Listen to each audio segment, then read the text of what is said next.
Hello friends, welcome back to Situ's kitchen. આજે આપણે બનાવીશું ગરમીઓમાં પીવાની મજા પડે એવો એકદમ નવો ઠંડો ઠંડો મિલ્કશેક. ક્યારેય નહીં પીધો હોય અને એકદમ ટેસ્ટી એવો છે, ડ્રાયફ્રૂટથી ભરપૂર એવો છે. તો ચલો બનાવીએ. તો એના માટે મેં એક શક્કરટેટી લીધી છે. જે એનો ઇવન ભાગ હોય એ નીચે રાખીશું અને જે આડો અવળો થોડો ઉપરનો ભાગ હોય એ આ રીતે કટ કરી લઈશું.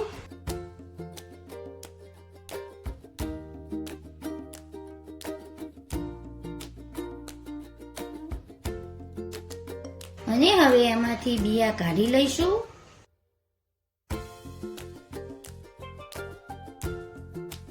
ટેટી એકદમ પાકી હશે તો આ રીતે બિયા ઇઝીલી નીકળી જશે.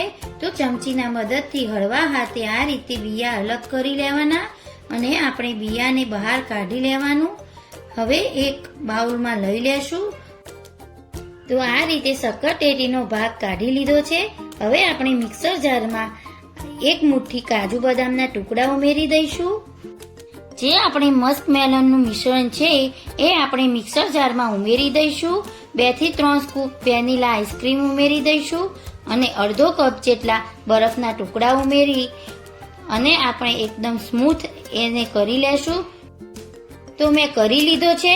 હવે સર્વિંગ માટે જે શક્કરટેટીનો છાલનો ઉપરનો ભાગ હોય એમાં આપણે શક્કરટેટીના ટુકડા સાથે થોડા કાજુ બદામના ટુકડા મેં 2 ભાગ કરી લીધા છે અને આપણે જે મિલ્કશેક બનાવ્યો એ લઈ લેશું.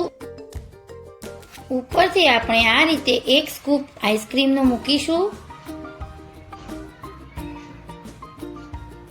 અને પાછો આપણે ઉપરથી થોડું ગાર્નિશ કરીશું. થોડા પિસ્તાના ટુકડા, થોડા બદામના ટુકડા અને થોડા કાજુના ટુકડા. અને જો તમારી પાસે ચેરી હોય તો એનાથી ગાર્નિશ કરી દેવાનું. તો આ રીતે ઠંડો ઠંડો મસ્ક મેલન મિલ્કશેકને સર્વ કરો. બાળકોથી લઈને મોટાને બધાને બહુ જ ભાવશે અને એકદમ સિમ્પલ છે. માત્ર 5 મિનિટમાં બની જાય એવો આ મિલ્કશેક જરૂરથી ટ્રાય કરજો. મારી રેસીપી ગમતી હોય તો લાઈક, શેર અને સબસ્ક્રાઇબ કરો. Thanks for watching video. Bye, take care, આવજો.